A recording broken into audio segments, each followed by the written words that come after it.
Good morning from beautiful Brisbane, Australia. How are you this morning or this evening, wherever you are in this gorgeous world of ours? Just give me one sec. Sorry, I just had to make sure my internet connection was all hunky-dory for you. Welcome, my name's Linda and I'm your trauma recovery coach.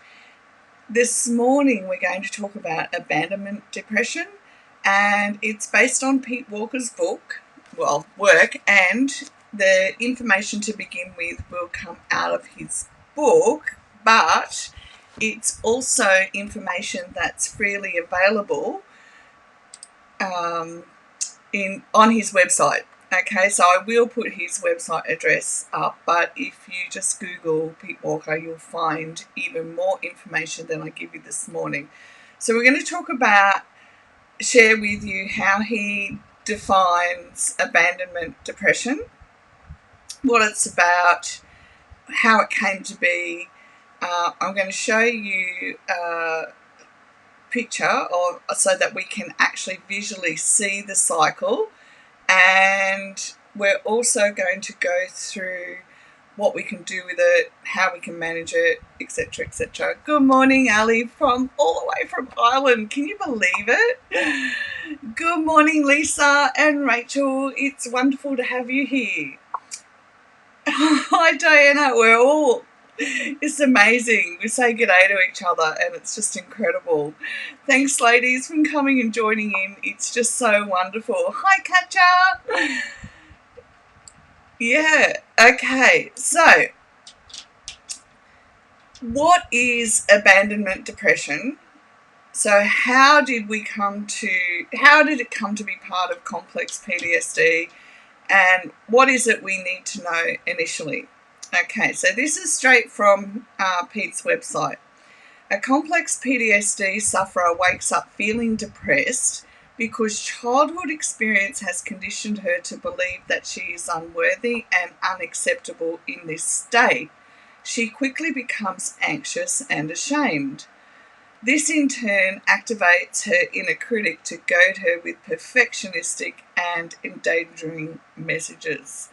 The critic clamours, "No wonder no one likes you. Get your lazy, worthless ass going or you'll end up as a wretched bag lady on the street." Sound familiar, ladies? Re-traumatised by her own inner voice, she then launches into her most habitual 4F behaviour. Now, 4F behaviour is our fight, flight, freeze or fawn. She lashes out at the nearest person as she becomes irritable, controlling and pushy, which is the fight narcissistic.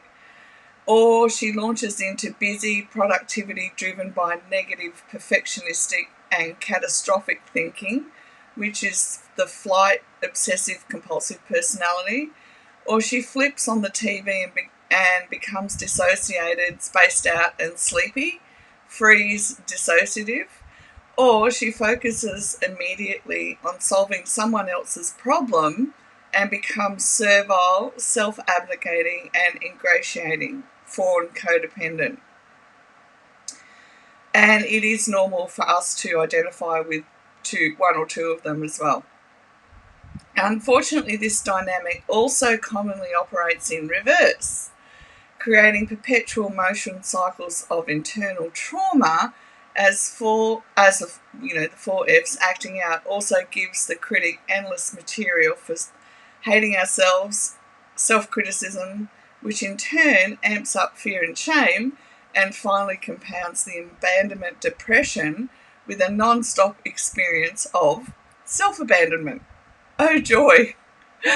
Now, I went looking for this information. I didn't know this is what it was called, but I went looking for information yesterday because I became aware that even though the flu was causing me to have to stop work and go and rest during the day, I became aware that it was more than that there was actually a state of dissociation happening. And I went, why? Now, all of this is associated with an emotional flashback. But before we go to that, I want to show you this so that it's easy to see. So this is the never-ending cycle. So you wake up, the abandonment depression's there, the fear and shame kicks in, the inner critic, the 4Fs, and it's just like a cycle going round and round and round, or comes back round and round that way. And then to top it all off, it actually can come in from different directions as well, so not necessarily in that order. Oh joy. So I went, oh my goodness, when I went looking for a graph like this, and I just couldn't find anything, so I had to do it myself to see it visually, because when we see things visually, we begin to be able to go, right, that's the point I'm at, this is what's driving the next part, and driving that part, and so on. So when we deal with one part of this, then we're able to unpack the rest as well. So for me, when we go back to what we were just talking about, I'm aware that the freeze part had come into play. Now, it's not just a freeze part where I'm frozen externally. We're talking about our nervous system. Our whole nervous system is frozen in freeze, is absolutely frozen, all right? So the sympathetic and parasympathetic nervous systems are like this. So instead of one going one way and one going the other way and balancing each other out, they are on freeze because the alarm bells have gone off in our brain. Now, I actually wrote out, so the experience of depression and abandonment trigger us into fear and shame, which then activates panicky inner critic thinking, which in turn launches us into an adrenalized fight, flight, freeze, or fawn trauma response. Okay? So, if that's happening, and it's happening because of an emotional flashback, I sat down and I went, right, now with today's booklet that comes out, there'll be a whole list of Pete's 13 steps to manage an emotional flashback, which is good and helpful, but I also sat down and I went, right, if this is an emotional flashback and the product or the outcome of me having an emotional flashback is that it knocks me out, literally, then what do I need to understand about it? First of all, we need to understand that it's completely unconscious, okay? It starts in the primitive part of our brain at a level so deep that we'll never be conscious of it, okay? And it's the fear driver. So instead of whatever our senses take on and input into our brain, that sounds funny, doesn't it? But it does. Our brain takes in sensory input as its first part. Then we have to be aware that, okay, that's how I'm wired now. So my brain is wired into the fear response. But what happens from there is our amygdala, which is our emotional processing center, it's like it has bits of unresolved trauma in there that we were unable to resolve in our childhood. Okay, so it's like having bits floating around, and then sensory input gets put into the brain, triggers us, and it hits the amygdala, and it's like bang. We're straight into that fight, flight, freeze, or fawn response without us being conscious of it.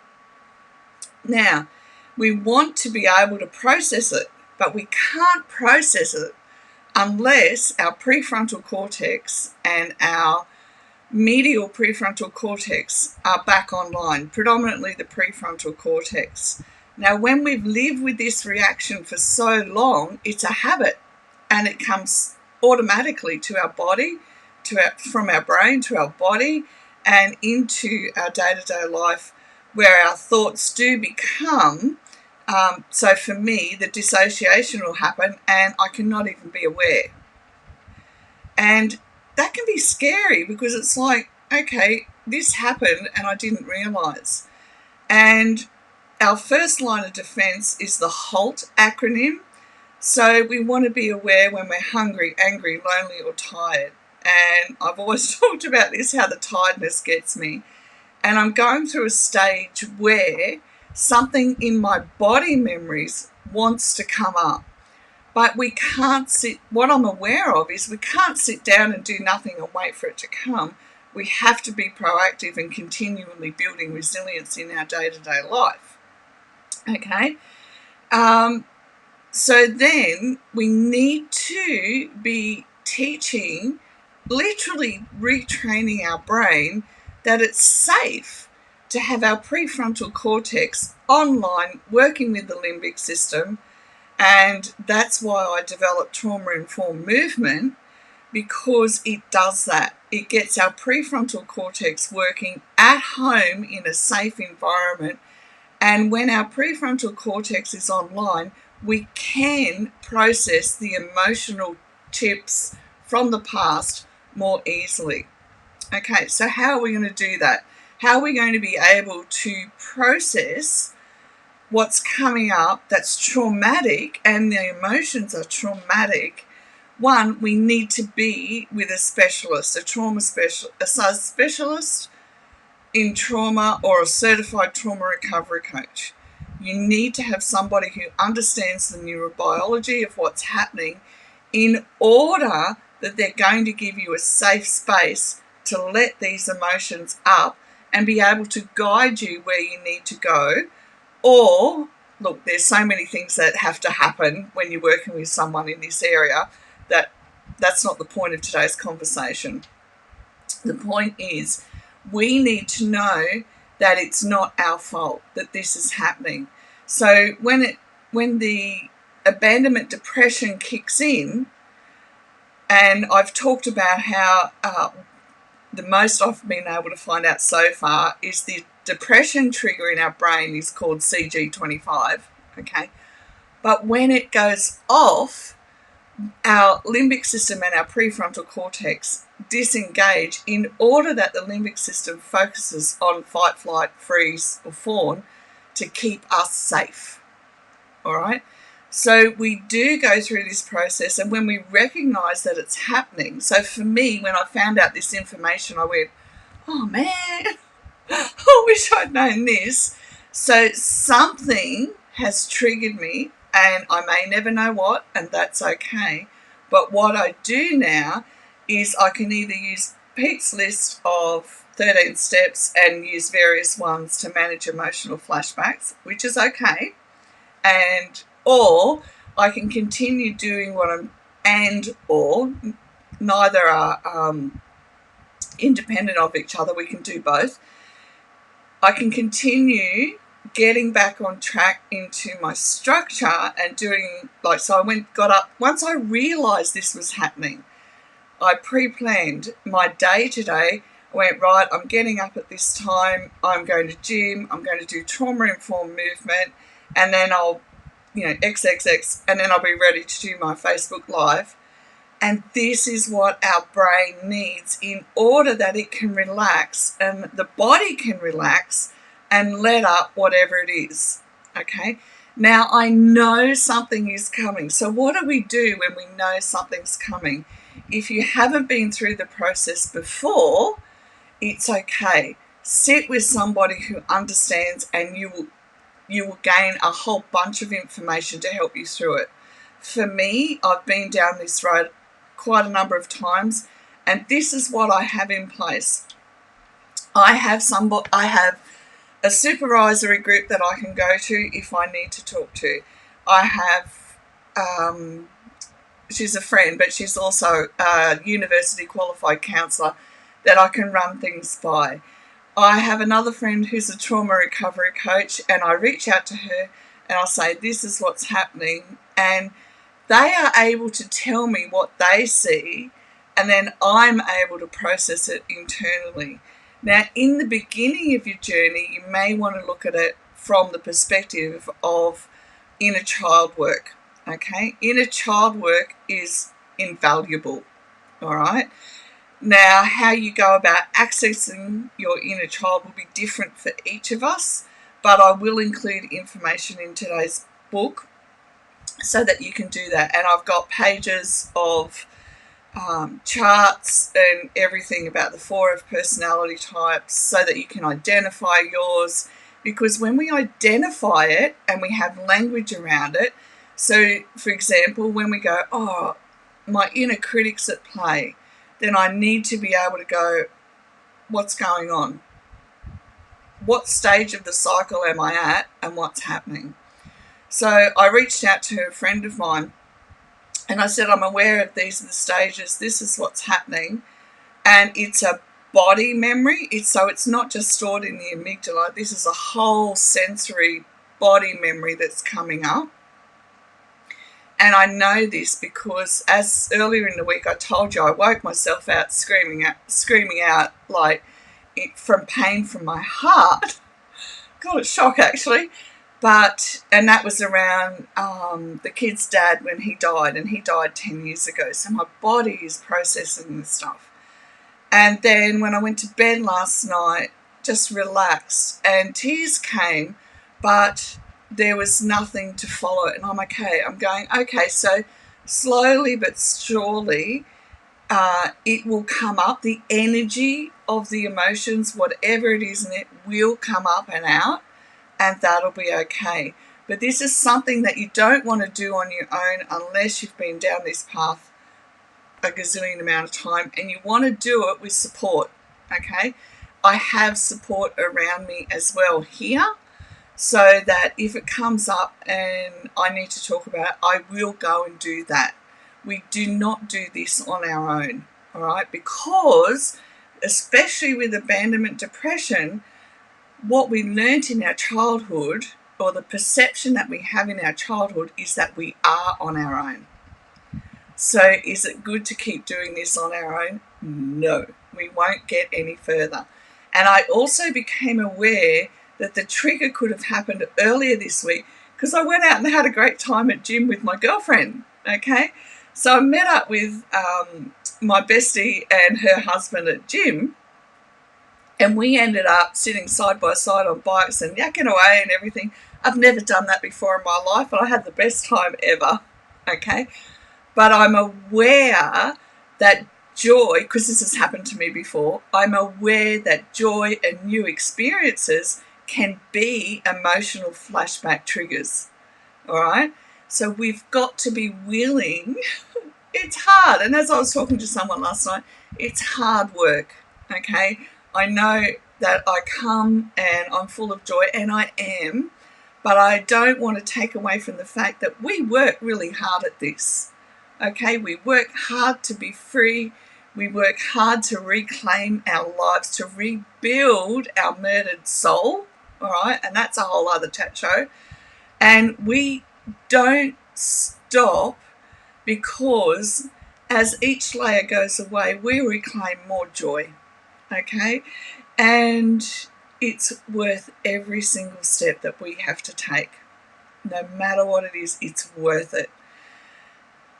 If I can go from needing a full-time carer, unable to walk, talk, remember anything, like I had to even learn how to remember how to cook and do the washing. I remember standing in my kitchen one day and going, how do I do the washing? And look, it could be very shame-filled, but I went, at the time I was just so desperate to be well, I didn't care about the shame. I was just like, okay, kids, teach me how to do the washing. Couple of times in, we were good. I want to encourage you that if shame comes up, I want you to know you belong. You are part of this community, and all the girls that come along every morning, we are part of this community, and we do this together. We do not do this alone. One of the things that can happen with one of our 4F responses is that our nervous system freezes up. And one of our responses can be, I need to isolate, I need to go away, I should be ashamed. No, we combat shame by consciously choosing to reach out and talk to other people about what's happening for us. There is no shame. We have spent generations, sorry, I just need to get on my soapbox for a minute. We have spent generations not being able to talk about how we feel or what's happened for us, and this stops with us. this generation has to be the first generation where it stops, okay? If you need to Google an emotional wheel and you're a parent, then do that. Bring it up. And as you teach yourself the words for your emotions, teach your kids as well. It'll be one of the most invaluable things that you do, not just for recovery from trauma, but also employers are now looking towards emotional intelligence, so let's train our kids up as well. Okay, there's a lot of information today. So you can use your inner child work to help. You can use trauma-informed movement to retrain your brain, that you're safe to keep your prefrontal cortex online, all right? And without our prefrontal cortex online, and if we're dissociating, then we're not going to be able to focus. We're not going to be able to keep things in order. We can't think in order, let alone, our balance is out, our perception is out. Oops. And look, there's a whole bunch of stuff that doesn't come into play if we don't have our prefrontal cortex engaged. And it's like grounding. If anyone ever teaches you how to do grounding techniques, you need to do them daily, because you can't just expect to do a grounding technique when you've got complex trauma and have it work. You need to, your whole brain needs to know that it's a safe thing to do. Otherwise you're having a flashback or a panic attack, anxiety attack, and you're trying to do a grounding technique and you're introducing something new in the middle of that, and our brain won't like it. It'll be like, I can't manage the anxiety plus try and input a grounding technique. So we need to have all of these things in place so that when our flashbacks happen, we are able to begin managing not only our response, but we're able to begin managing our life and the structure of our life as well. Okay, I'm sorry, there's a lot of information. I just want to add to that as well. One of the things that Pete Walker talks about is somatic mindfulness. So when we have the physical sensations of hyper arousal, we want to be able to notice the mild sensations of fear, which come up as tight muscles or tension anywhere in the body. So most people, when they first, and I'm in this category too, when we first begin developing an awareness of our body, the first thing we notice is how tight our jaw is, okay? And we can do this by spending 1 minute every night when you go to bed, breathing in for 5 seconds and breathing out for 5 seconds, and noticing where the tension is in your body, okay? And as you do that, you then are able to consciously choose to relax your jaw. And so you keep processing that until when you're doing your 1 minute every night, you then go, oh, next part that's tight is my throat, and on you go. And I had to do this because I'd never know. Like when people talk about gut instinct, I had no idea what that was, because my whole nervous system was like this, tight as. It hadn't moved. Because our nervous system goes from our brain all the way through our body down to our gut and to our heart area. And so when we develop this awareness, we can consciously choose to relax it.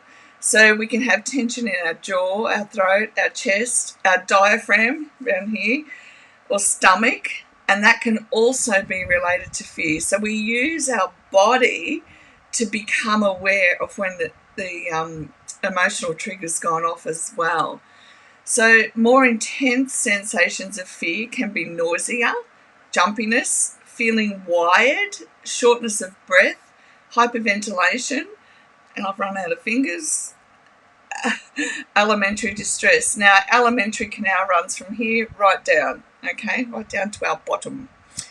Dissociated right brain response of spacing out into reverie or sleep, or a left brain response of worrying and obsessing, okay, that's sort of then you know that you're in hyper arousal. So when we were staying present to underlying sensations of hypoarousal, we can become aware of heaviness, swollenness. So I don't know about you, but sometimes it feels like either my feet or my stomach is swollen. It just feels like it. We become aware of internal exhaustion, a sense of emptiness, hunger, even when we're not hungry. So it'll feel like we're hungry and we know that we're having an emotional flashback. Longing, soreness or deadness. When we use focused attention, it helps these feelings to consciously integrate. Our challenge is not to sleep. Our challenge is to stay awake, all right? And it's not easy, but it's doable. This happened to me when I was when I went and had coffee with a friend of mine on Saturday morning.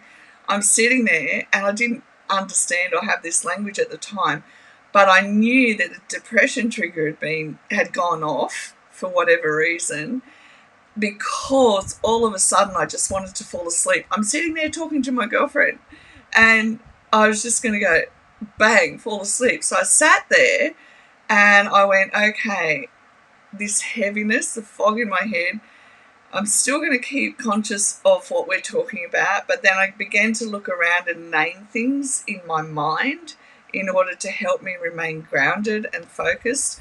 And it probably took about 10 minutes of gentle breathing as well for that flashback, whatever it was, to move on. And these are the things that we develop along the way. The more we practice, the more the feelings can morph into a sense of peace, relaxation, and ease. Okay? They can also open up to an underlying innate core of emotional experience or of clarity, well-being, and belonging. So if you know you're having an emotional flashback, what you can do is write down the words peace, relaxation, ease, clarity, well-being, and belonging, and you want to consciously choose to start feeling those things so it hooks into our inner core. Okay, if you have any questions, let me know. If you would like to be notified when the book's released today, leave me your email down below or private message me your email or sign up on my website to the newsletter and it'll go out in a newsletter today. It'll also be up on Facebook page sometime today. I've got to add more information for you so that you can put all of this into an order that you can easily access. Okay?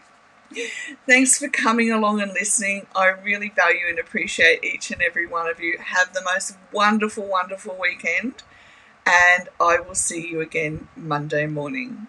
Bye for now. Oh, remember to hit share today, because there are people that need this that are still sitting silently and isolated at home, and we don't even know who they are because they're isolating. And us sharing this information all around the world will help them, okay? It will help the silent majority my heart is for everybody that still is isolating at home, because without this information, I would have gone on and continued to think it's my fault, it's my problem, beat myself up. But when we know that it's not, then we can be free to start being proactive and taking action as well. Okay, remember to hit like or subscribe, whichever platform you're on, and thank you. I really appreciate you. Bye for now.